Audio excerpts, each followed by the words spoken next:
Welcome back. I'm Max Bergman, Director of the Stewart Center and Europe-Russia-Eurasia program at CSIS. And I'm Maria Snegovaya, Senior Fellow for Russia and Eurasia. And you're listening to Russian Roulette, a podcast discussing all things Russia and Eurasia from the Center for Strategic International Studies.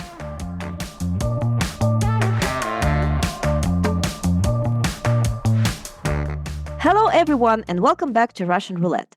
Today, I'll be recording without Max, but with two fantastic guests to discuss Russian strategy in the Middle East.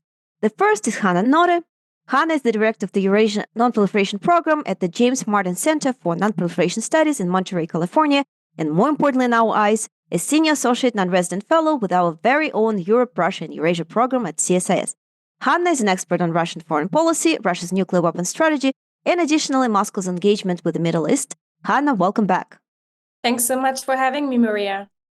Additionally, we're joined today by our other dear colleague, Natasha Hall. Natasha is a senior fellow here at CSIS with a Middle East program.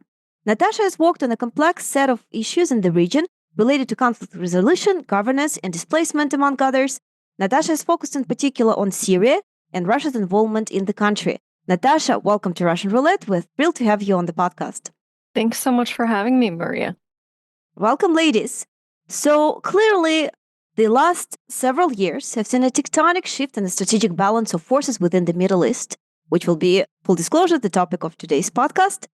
At the time of recording, a ceasefire and hostage release deal is at the start of its implementation between Israel and Hamas in the Gaza Strip, yet the region still appears to be standing on shaky ground. Let's start with Hanna and then Natasha. Why don't each of you begin by assessing the state of the region today? Who is up and who is down? How does Russia view its presence in the Middle East at the start of 2025? Sure, Maria, happy to start and maybe give a quick balance sheet of where the Russians are at in the Middle East today, and then maybe Natasha can zoom out and look at the broader regional picture. But let's start by stating that I think since the full-scale invasion of Ukraine in February 2022, we've seen some shifts in Russian foreign policy in the Middle East, which became increasingly framed, I think, through the prism of confrontation with the West over Ukraine. So if you look at how Russia dealt with the Syrian dossier, with the Iranian nuclear dossier, positioned itself on Israel-Palestine, including on the latest war in Gaza, I think we've seen Russia formulating its stance, thinking what serves it best in its confrontation over Ukraine. And what that has meant in practice, I think, is somewhat of an abandonment of a balanced strategy that Russia has always had in the Middle East and a growing tilt towards the anti-Western forces in the region, in particular Iran and its partners and proxies in the axis of resistance. Let me just sort of state that at the outset. Now, I think since the Hamas attack against Israel on October 7th, 2023, there was initially some indication or some reason to believe that the Russians would benefit, not so much in terms of their position in the region, but geopolitically.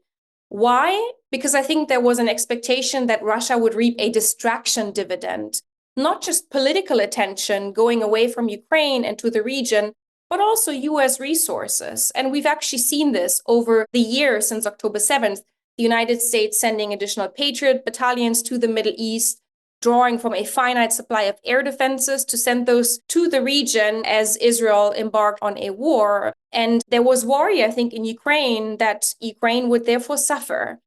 There was also an expectation that the Russians would benefit, I think, in a more diffuse fashion, because for as long as the war in Gaza remained unresolved and tensions continued to spiral in the Middle East, and there was an accusation of Western double standards and hypocrisy when it comes to the positioning on the war in Gaza, this is something that the Russians could keep rubbing in, these arguments about Western hypocrisy, Western double standards, whether it's in the media campaign or at the United Nations. And so Russia sort of benefiting from the West's travails in the Middle East without actually having to do very much. I think this was a certain expectation at the beginning of 2022. Now, I think what we've actually seen over the last year, though, is that too much upheaval in the Middle East, which has been generated by October 7th and then the subsequent Israeli campaign against Hamas in Gaza, against Hezbollah in Lebanon, has actually turned into, I think, more of a strategic headache for Russia. Because we got into a situation in 2024 where, first of all, Syria was increasingly in the crosshairs of an expanded Israeli campaign against the so-called axis of resistance. That made Russia nervous last year. Russia stepped up its patrols in the Golan Heights. It signaled to the Assad regime to sit tight amid the war in Gaza because Russia was really nervous that Syria would become destabilized by this Israeli campaign. And now we are in a situation where the Assad regime fell. Now, the Assad regime fell because of a complex set of factors, but I think one conducive factor was certainly the Israeli campaign that weakened Hamas and Hezbollah and other Iranian proxies in Syria. And we're also in a situation now where the Iranians are weakened as a result of this year-long campaign. And Iran has become and is one of Russia's strategic partners in the region. So the strategic bottom line here, Maria, to me is that Russia is looking weaker in the region than it was a year ago. Upheaval, and we can talk more about the axis of upheaval later. Upheaval can cause predicaments or risks to Russia if there's too much upheaval. I think the Russians will still try to balance in the region and stay on good terms with the various actors from which they have certain expectations, economic, security interests, but they are in a weaker position than they were a year ago. Noted. Thank you. Natasha, anything to add to Hanna's commentary? Yeah, I'm glad that Hanna noted this issue of distraction because I think this will continue to come up because the reality is Gaza is devastated, parts of Lebanon are devastated. And now a lot of Western donor countries, including the United States, are going to have to really recalibrate how they're dealing with Syria as well. So, I mean, I still think that that distraction aspect is there as the sort of also geopolitical, ideological upset with the US support to Israel during these wars remains as well. So I still think that that's there. And I also want to just emphasize that the likes of Iran and Russia do not win with the likes of Israel and the United States toe-to-toe. They win through wars of attrition, right? So I think Russia is, in particular, I think a bit more agile at diving in and out of conflicts, sort of causing crisis and then leaving. But without a doubt, obviously, these two actors, Iran and Russia, are on their back foot in the Middle East. And if we just apply a kind of a big T, I think, to the region with sort of the crossroads of it being in Iran or sort of the heartland of Syria, and we look at this sort of lateral line going from Iran to Lebanon into the Mediterranean and so forth. And then we look at this vertical line that would be going down from essentially Russia through Iran, the Gulf, the Horn of Africa. We see that the horizontal line has been severed, right? And perhaps irrevocably for a while for the likes of Iran and potentially Russia. I think we'll talk about that more when we get into the bases in Syria and what that portends for Russia's future in the Mediterranean and elsewhere, even in the Sahel and parts of West Africa and Sudan, other places where it's been present. But I think that in fact, really, really debilitates Iran. And I think we'll talk about this more later, but I would predict that we will see a strengthening of that vertical axis of upheaval, is what I guess what we're calling it these days, where Russia and Iran, that alliance is strengthened. And we've already seen Iran try to play up that alliance in recent days for obvious reasons, especially as we see the Trump administration coming in and potentially returning to maximum pressure campaigns. And Russia potentially wants to do that too, to really maximize an obvious humiliation, frankly, to them in the region that's hard to play in any other way. I mean, the loss of Tartus and Latakia in particular, or the Syrian intervention as a whole, which was really the crown jewel of Russia's return to great power politics internationally, is truly shocking. And I think will send ripples through the region and beyond. But I do think that we will see, again, on that vertical axis, I think a strengthening there. Excellent points. I love the horizontal versus vertical axis distinction. So precisely on that point, you both have mentioned the situation in Syria. And of course, we cannot discuss Russia and the Middle East without discussing the fall of the House of Assad in Syria. Natasha, since it's really your bread and butter, could you please give us the lay of the land in Syria right now? Who the main players are in the country right now? Can we even know for sure? And what are the expectations about the next months? Yeah, I mean, I think that that's a really good question. It's hard to underestimate what a historic and surprising moment it's been. It's been a little bit over a month since the fall of the House of Assad, a 54-year dynasty, over the course of 11 days, which is just shocking. I would mention Hayat Tahrir al-Sham, which is a terrorist group, at least designated as such by the UN, the United States, the European states, and others, is now essentially the government of the entire country. It's quite shocking. They do not have control over the entire country. Turkey and its sort of mercenary forces, if you will, or proxy forces, the Syrian National Army, had been making their way east to take more territory from the Kurdish-dominated Syrian Democratic Forces that are backed by the United States, at least for now. And so there's a lot of still complicated politics here. Israel has even taken advantage of the situation and retaken more territory beyond the Golan Heights within Syria. And so I think the big question mark for me and for a lot of people, I think, is where does the US come in? Where do European countries come in and Gulf states in potentially filling this vacuum left behind by the Assad regime and Iran and Russia primarily? I think, and Hanna can speak to this quite a bit. I think the abandonment of Assad by Russia was probably the most shocking aspect of the past couple of months for me. It wouldn't have taken too much, I think, to bombard their way out of this as they had before. And so the fact that they were so conciliatory towards the rebels so quickly really shows, I think, where Russia is at the moment. We do know, I think, that HTS representatives had reached out to sort of Russian interlocutors potentially in Turkey before they even took Damascus to essentially reassure Russia that the war was not with them, that they were fighting to basically depose Assad. And so that might have had some effect in the recalibration of Russia, whether or not they should come to the rescue. And as with Iran and Hezbollah's inability to come to the rescue, that might have also factored into their decision-making process. But their first step has essentially been to draw down their presence in Syria as they negotiate with the new government in Damascus. We've spoken about recent reports that, Russia has been completely kicked out of its port in Tartus, for example. I think that's a little bit premature. It's probable that negotiations are ongoing, or frankly, that Russia has a lot of other things on its mind. And so does the new government. But we have seen vessels move out into the Mediterranean. We even saw that before the fall of Assad, and certainly materiel moving towards Libya. You might see the expansion of Russian bases there in Libya, as with the ports in Libya, at least in eastern Libya as well. Fascinating topic, except that I would claim that Assad regime didn't really fall in 11 days, right? It was really falling since 2011. It's just absolutely, yeah. Took a little longer, but nonetheless, the ending was predictable after all, as it turns out. Hanna, anything to add to that, and specifically on the status of Russia's bases in Syria, as the Russian experts, we're really interested in the possible implications of it. How consequential do you think the current dynamic is? What do we make of reports that Russia is trying to move equipment and systems to Libya? Or maybe it's just too early to talk about it.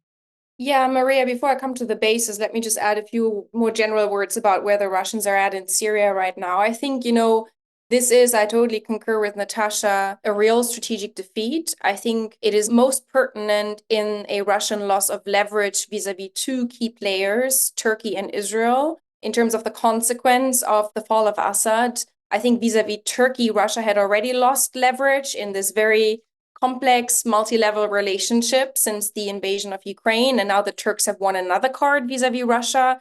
And this is true regardless of how the Russians are trying to spin these recent developments in Syria. You'll recall, Maria, that Putin, speaking at Prima Linea in December, was trying to frame this as, well, we achieved our goals, our anti-terrorist goals in Syria. And Russian diplomats have largely blamed the sequence of events leading to the fall of Assad on US policy, on the Caesar Act, on the sanctions, on the West not giving Syria an opportunity to deal with its economic and social problems. But regardless of this spinning, the fact that this is a strategic blunder for Russia is clear. Now I think the highest priority in Moscow is to retain the bases, and I'll come to this. But there's more generally, I think, an attempt to retain some influence over shaping a post-Assad Syria. Now, I would argue that the Russians have some leverage or some reason to believe that they can retain some influence in Syria. I think they've pivoted very fast in those fateful days when the Assad regime fell, pivoted from labeling HTS terrorists to talking about political forces in the country, opposition groups. The MFA pivoted quite fast. And there's now actually in Russia changes in legislation in the works to to facilitate a delisting of HTS as a terrorist organization. I think it was December 28th when Putin signed a law which would sort of allow the Russian government to remove organizations from Russia's list of terrorist organizations. And I think this is done with a view to dealing with HTS. I would also note that Russia has always cultivated over the years ties to various opposition groups in Syria. And Natasha noted contacts that might have existed with HTS even prior to the fall of Assad.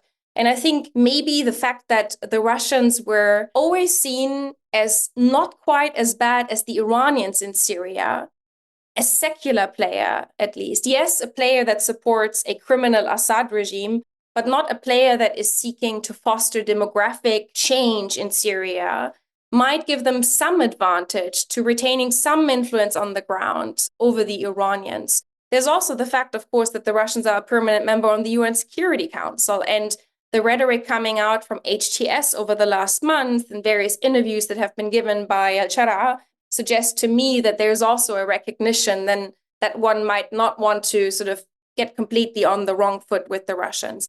And then there's a regional dimension here that I wonder about, which is that some of the Arab states, and we've seen the Saudis being quite active now on the Syrian dossier over the last few weeks, they might want a certain counterweight to Turkey and Syria. Turkey is now seen as increasingly strong in the region, which I think is something that has certain Arab states become quite nervous. And so they might not be opposed to some Russian influence as a counterweight to Turkey as well. So those are some of the factors that might play into Russia retaining a degree of influence.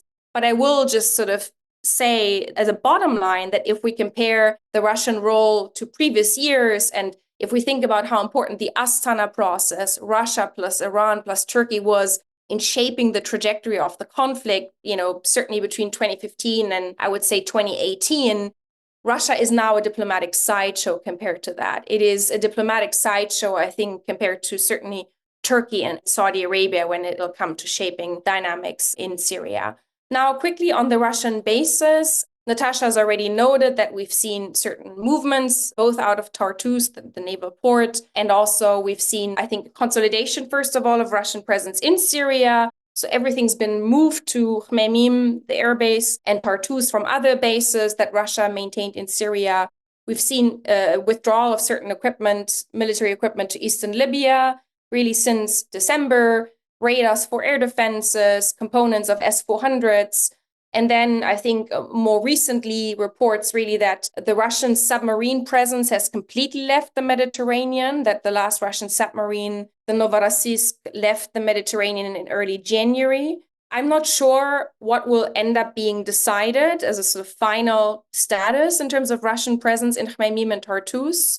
As far as sort of Russian messaging goes, this is still in negotiation. This is still an open process. But I think regardless of what will happen, Russia will not want to put all its eggs into the Syrian basket anymore because, this presence might always be somewhat precarious because of the nature of the new government there. So they will want to look for some alternatives. And so the question here is, what can those alternatives be? I just want to note on the naval port, Maria, that, Tartus was never really a major naval hub. The Russian presence there was not massive.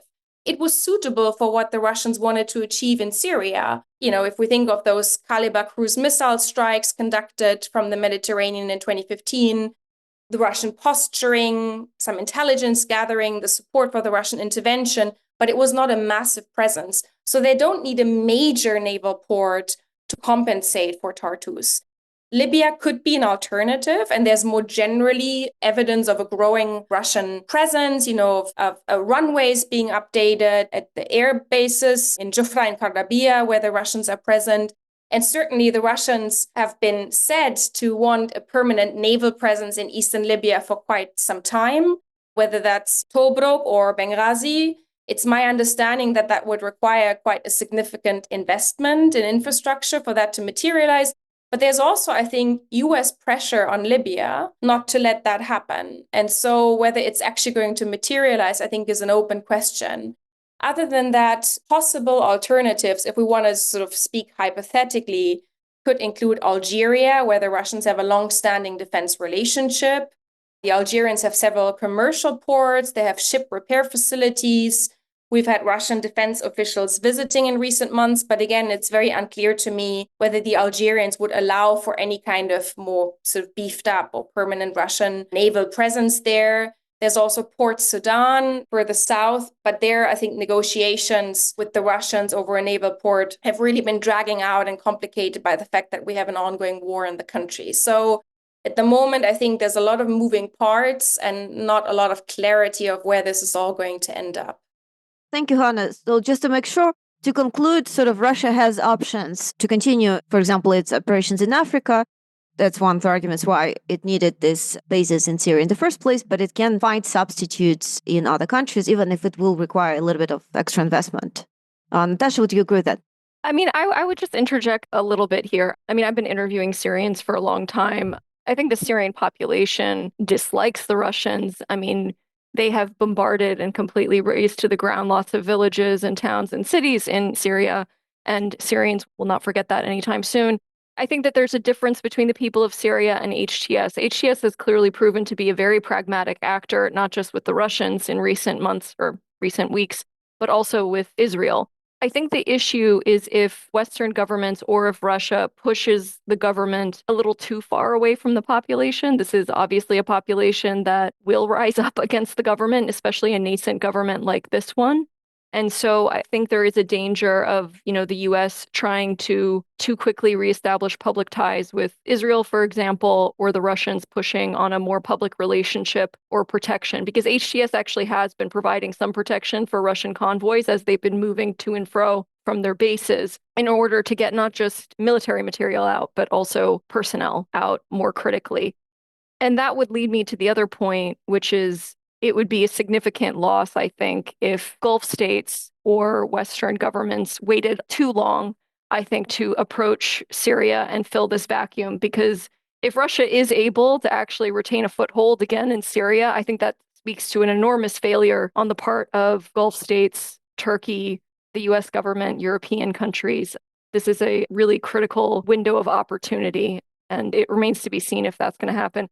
On the basis, I mean, I think that there's a lot of technical details here that make Tartus particularly special. As Hanna was mentioning, there's only been like 11 vessels in Tartus at any one time with a few auxiliaries. So not a huge presence there, but in terms of for logistical reasons and maintenance reasons, it's been very difficult to find any kind of suitable alternative. And the last thing I'll say on that point is that the fall of Assad and the fact that Russia abandoned him rather quickly as he was facing this rebel offensive also make the likes of Algeria, Burhan and Sudan, and of course Haftar in Libya sort of think twice before putting all of their eggs in that basket. And that's kind of what we've seen. Even Russian news outlets have recently said that apparently the Sudanese government has said that they cannot establish a permanent base in Port Sudan. So I think that remains to be seen. Of course, things can change, but it's complicated. Truly feels like a moment of geopolitical weakness, right, when it comes to the region. Shifting gears a little bit, or maybe just continuing the conversation, something that Natasha, you've described as a vertical axis, shaping about between Russia and Iran. And we clearly have seen really deepening cooperation between the two countries, already starting since 2015 when Russia intervened in Syria, but certainly they doubled down on it after the war in Ukraine, Russia invaded Ukraine in 2022. So I don't want to even list to our listeners. I recommend a great article Hanna published in War on the Rocks together with Jim Lamson, which describes in detail this shaping cooperation. Most recently, we have seen also the presence of the two countries signing a treaty on comprehensive partnership, which is also somewhat similar but somewhat different from what Russia has signed with North Korea also last year, which really alarmed many of the experts. In this agreement, Moscow and Tehran promised to collaborate on strategic and military questions, along with issues related to trade and economic integration. But unlike what we've seen in case of Russia-North Korea treaty, we do not see similar types of mutual defense clauses. Accordingly, how do we make sense of it? Hanna, what do you think we make of this deepening cooperations? How alarmed shall we be? How do we understand the timing also of this similar deepening cooperation between the two? Yeah, I won't go too much into the details of the deepening cooperation over the last 3 years because it's been much discussed and well documented. Everyone will have heard of the Shahed drones, which have not just been supplied to Russia by Iran, but Iran has also facilitated the production, the indigenization of their production in Tatarstan, in Alabuga, over the last year or so. So I won't go into the details, except to say I think that what we've really seen is a shift in the dynamic between Russia and Iran, where what was previously a sort of patron-client dynamic, where Iran was totally reliant on Russian support, has been recalibrated, and Russia has also become reliant on Iranian support to some extent.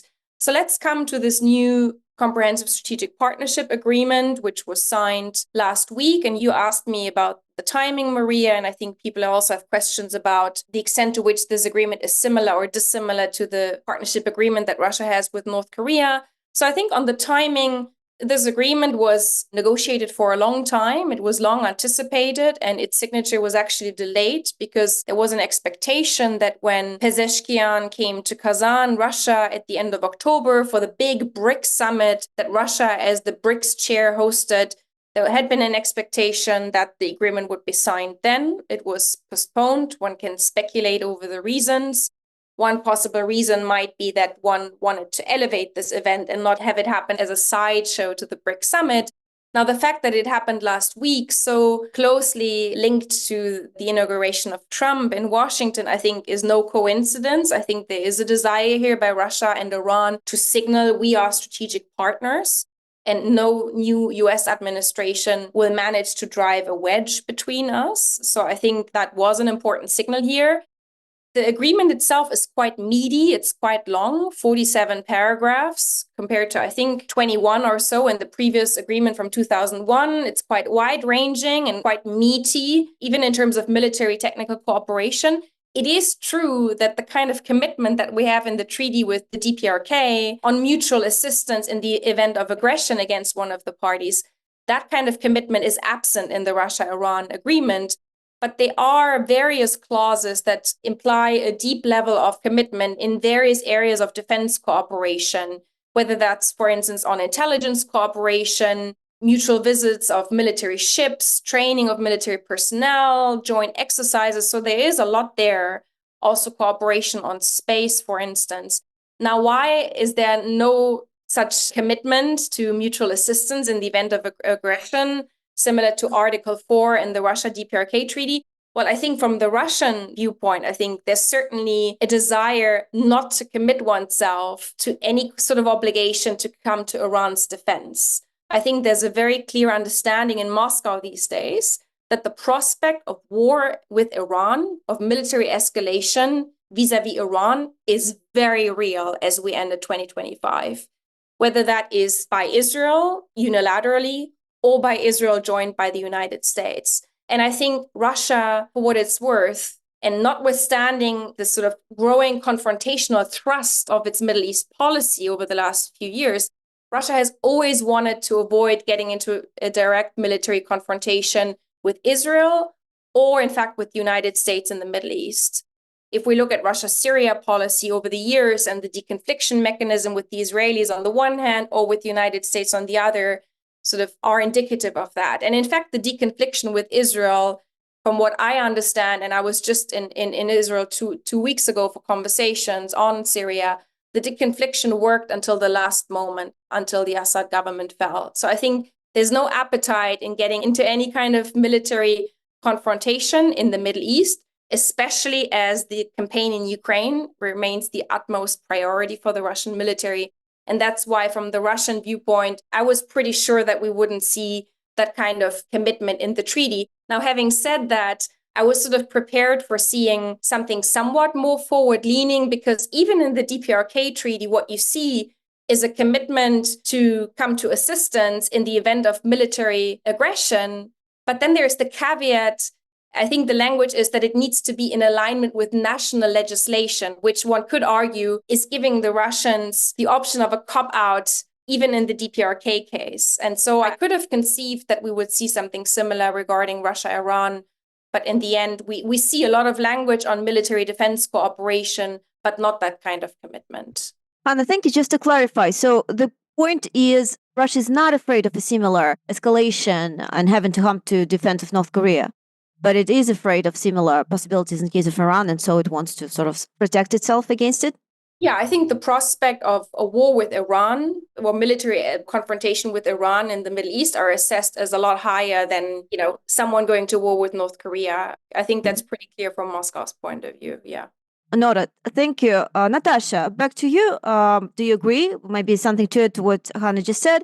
And also, within the expert community, there is a debate as to what the relative weakening of Iran, given the destruction of the so-called axis of resistance, means for Iran-Russia collaboration. Some argue that Russia no longer needs Iran as much, now that Iran has significantly weakened. Others say that Russia has no other options than having to collaborate with Iran, and if anything, it will have to double down. What is your take on this?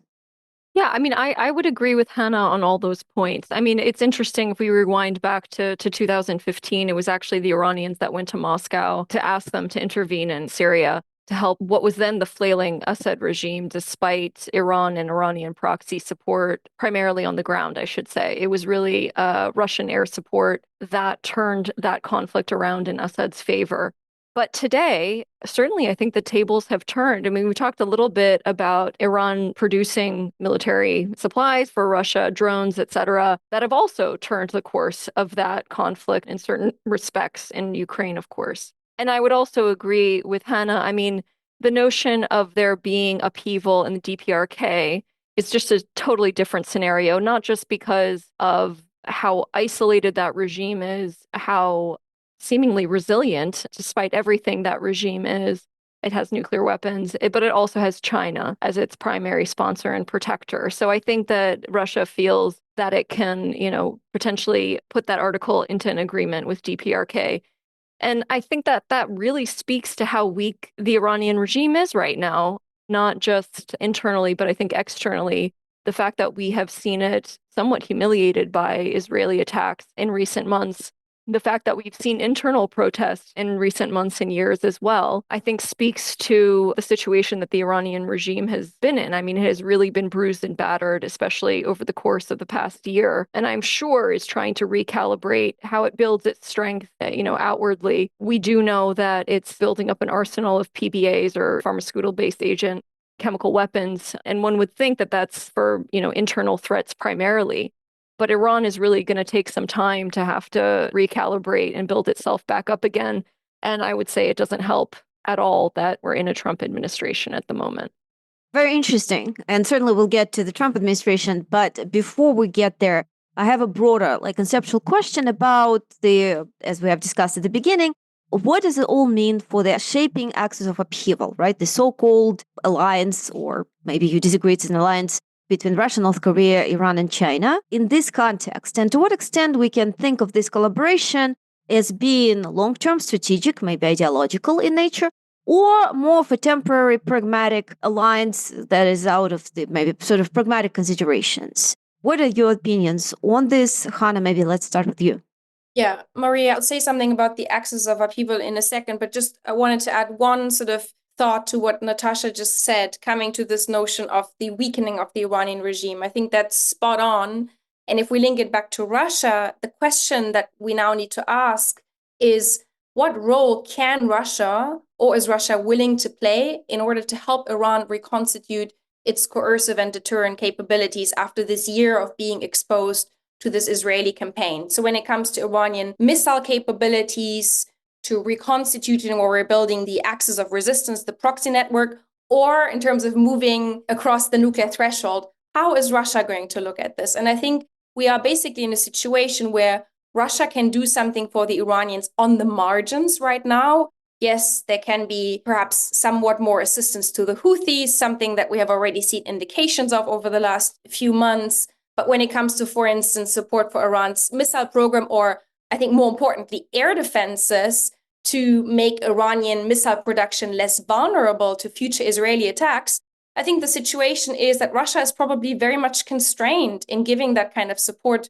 to Iran. So my point to you would be that I think, in fact, the amount of upheaval, the simultaneity of conflict in Ukraine and in the Middle East has actually created, I would argue, a situation in which both Iran and Russia are constrained, at least over the short to medium term, in terms of what they can do for each other. I think this is sort of a point I want to state at the outset. Now, coming back to your question on the axis of upheaval, I mean, that denotes the growing cooperation, not just between Russia and Iran, but also with DPRK and China. And I do think that these four countries share a dissatisfaction with the current international order, believing that the current system does not accord them the status of freedom of action that they believe they are entitled to. So I think there is a sort of ideological glue here. But I think, the cooperation that we've seen within this axis, to my understanding, has been much more bilateral in nature. Russia, China, Russia, DPRK, Russia, Iran. And there's little evidence to date of multi-way cooperation, except for instance, select sort of naval drills, Russia, Iran, China, for instance, but not so much 3 or 4-way cooperation, though that is something that could conceivably change into the future. But I also think that there's sort of 2 caveats, I think, when it comes to thinking about the axis of upheaval. The first caveat is that while all 4 countries, I think, do want to promote a post-Western global order, they differ in their tolerance for upheaval. That's something that we've already discussed. I think when it comes to the Middle East, even China's appetite for upheaval is more limited than Russia's. And Russia's own appetite for upheaval, as we've just seen with events in Syria, is also with limitations. So that's the first point I want to make about upheaval. And the second, though, is that if I look at Russia's global foreign policy, Maria, I think that Russia needs to engage in some balancing between what I would call dealing with the revisionists or the upheaval actors and what I would call the reformists, big heavyweights in the international system that want to see a reform of the international system, but that are averse to too much upheaval. And here I think of Russian partners in BRICS like Brazil or India, for example, who are not very keen to promote this very anti-Western agenda that Russia is pursuing in the international system. I mean, Russia's narrative in its global foreign policy is predicated at the moment on this notion that Russia is leading what it calls the world majority or the global majority in a struggle for a more multipolar order. In that pursuit, Russia cannot go all in with the forces promoting upheaval. It needs a lot of other powerful countries in the international system, whether that is for lifelines for its war economy and defense enterprise, or also for dealing in multilateral institutions. And so I think there will always be a tension in Russian foreign policy, sort of navigating between those 2 camps, the revisionists and the reformists. And it might put at least some limitations to how forward-leaning Russia is going to be in terms of pursuing upheaval. That's fascinating description, Hanna. Thank you very much. Also, whether it's not just as to what it is that they want to envision, right? It's also whether they have the resources that are needed to undertake such an ambitious endeavor, given in mind that they disagree on what they want in the first place. Definitely echo the point, and also primarily bilateral nature of the cooperation within the axis of upheaval. Having said that, the fact that it's starting as bilateral maybe does not prevent it from evolving into something more than that. Natasha, can I have your take on that? Do you think maybe something that we're seeing right now is just early origin of potentially something more powerful? Or, given the inherent limitations that Hanna so brilliantly described, this is where maybe they're doomed to stay? I mean, maybe I'm too cynical to believe in ideological alliances. I tend to think that ideology is window dressing for the masses and for useful idiots that can be brought along. And that goes for the axis of upheaval and also for Western governments and their alliances as well. And that's kind of what we saw in the Cold War. And I think we're seeing a return to that, but in a multipolar context, obviously. And we have seen, I think, alliances grow from Venezuela all the way over to the Middle East and Russia, Nicaragua, and so on and so forth. So there's certainly those alliances that are taking place, and that is transactional, but it also helps, I think, with this revisionist nature of looking at the world. That is helpful because it increases the power and influence of these regimes, not necessarily because of any kind of ideological commitment to a new world.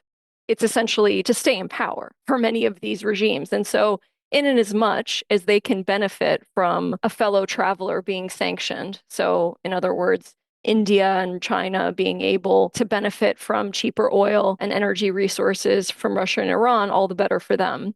I think that's how we need to be looking at this. I think there's a little bit too much of a black and white when we look at this sort of axis of upheaval, the black versus the white, the good guys and the bad guys.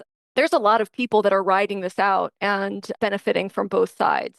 And we see this in Gulf countries, most especially in the Middle East, but we're also seeing it increasingly in North Africa as well.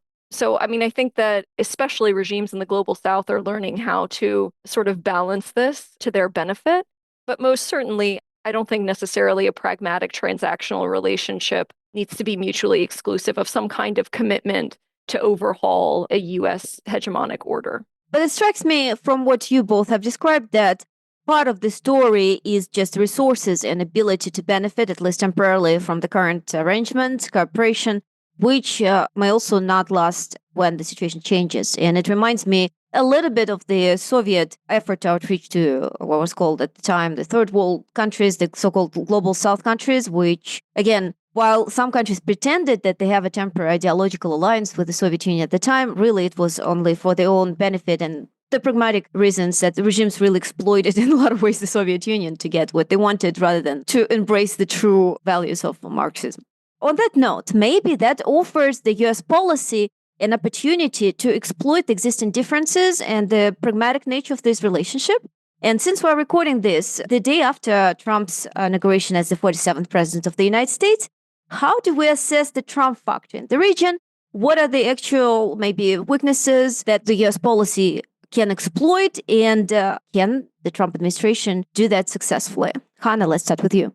Well, maybe I'll start by recalling that Russia didn't like Trump's Middle East policy all that much during his first term. I mean, what did Trump do during his first term? Among other things, he withdrew from the JCPOA, the Iran nuclear deal in 2018, and he fostered the Abraham Accords, or dealt with the whole Israel-Palestine and Israel-Arab file in a way that made Russia feel that the United States is monopolizing this space, which is something that Russia didn't like, because Russia doesn't like to be sidelined when it comes to Middle East diplomacy. Now, the expectation, of course, when it comes to Iran is that we will see some kind of maximum pressure 2.0, possibly even pressure for military action against Iran, though also an expectation that there could be an attempt at a deal and that we will maybe now have a short window of opportunity in which diplomacy with Iran could be explored, though the contours of a possible deal, I think, are very unclear because the Iranian nuclear program obviously is not what it was 10 years ago. Russia, I think, probably has a lot of apprehensions right now. I think Russia is nervous about the prospect of military action against Iran because Russia realistically is neither able nor willing to come to Iran's defense should that materialize. So you could see a scenario in which Russian impotence is actually sort of on display in the Middle East. I don't think they want to see a military strike against Iran, also because of the prospects of sort of destabilization towards Russia's south, which is something that they have always been concerned about. But then there's also the possibility that Trump will attempt to make a deal with the Iranians, but he might have an appetite for some kind of bilateral, simple deal with Iran, not something that involves allies, not a complex JCPOA type deal. So that could be a situation in which the Russians are sidestepped. So again, I think they would look with apprehensions at such a trajectory.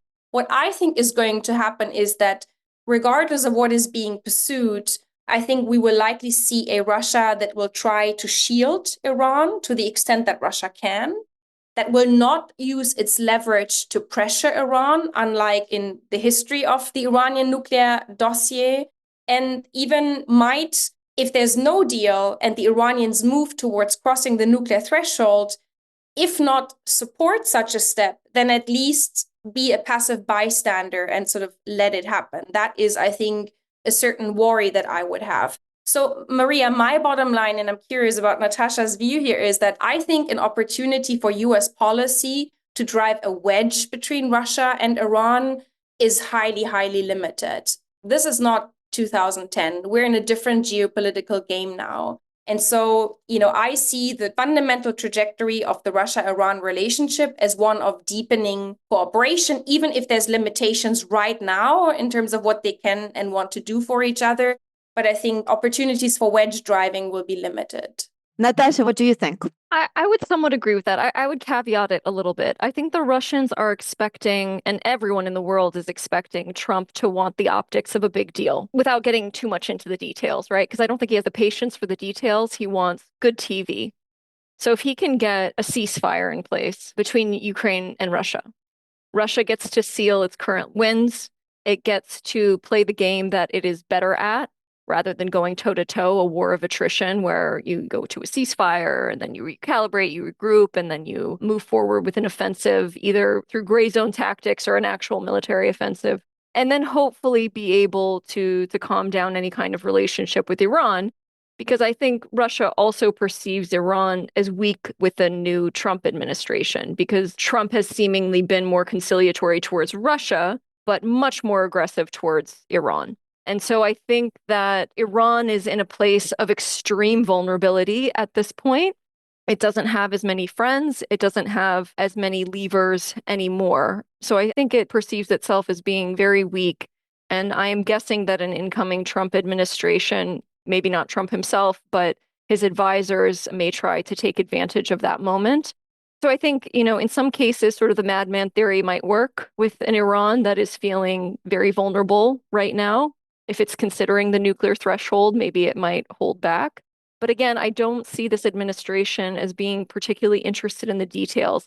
That could work for an Iran. I don't think it works as well for a Gaza or a Syria. I think you really do need to actually get into the details. Again, we've already seen this. Trump and his envoy have taken credit for the ceasefire between Israel and Gaza in recent days, and it's not finished. I mean, Gaza is a mess. It's been completely razed to the ground. And so, maybe his chips are on the fact that, it's a 4-year term, well, hopefully a 4-year term, and that he can just kind of withstand whatever the long-term consequences of Gaza and Syria are through those big deals that he's so famous for. And that could work. I mean, in the United States, we are also not great with paying attention to details and paying attention to things at all after a certain period of weeks. That's just not the way that our 24 news cycle works. It works in President Trump's favor, and I think he knows that. And I think, frankly, other regimes understand that now very well as well. So I think that's the only, really critical limitation to the Iranian and Russian relationship at the moment. But, it could still continue, I think, behind the scenes as well. Fascinating conversation. Thank you so much, ladies. We definitely tried to delve at least into some details, clearly not all of them, and there's clearly a lot for the new administration to think about. Hopefully they tune in. Unfortunately, we have to end it here. Massive thank you, Natasha and Hanna, for joining us today. Thank you for having us. Thank you so much, Maria. And as always, a huge thank you to all of our listeners for tuning in. If you haven't already, please subscribe to our show and give us a 5-star rating. They really help. Additionally, if you haven't already, please be sure to check out our sister podcast, The Europhile, wherever you get your podcasts. See you next time.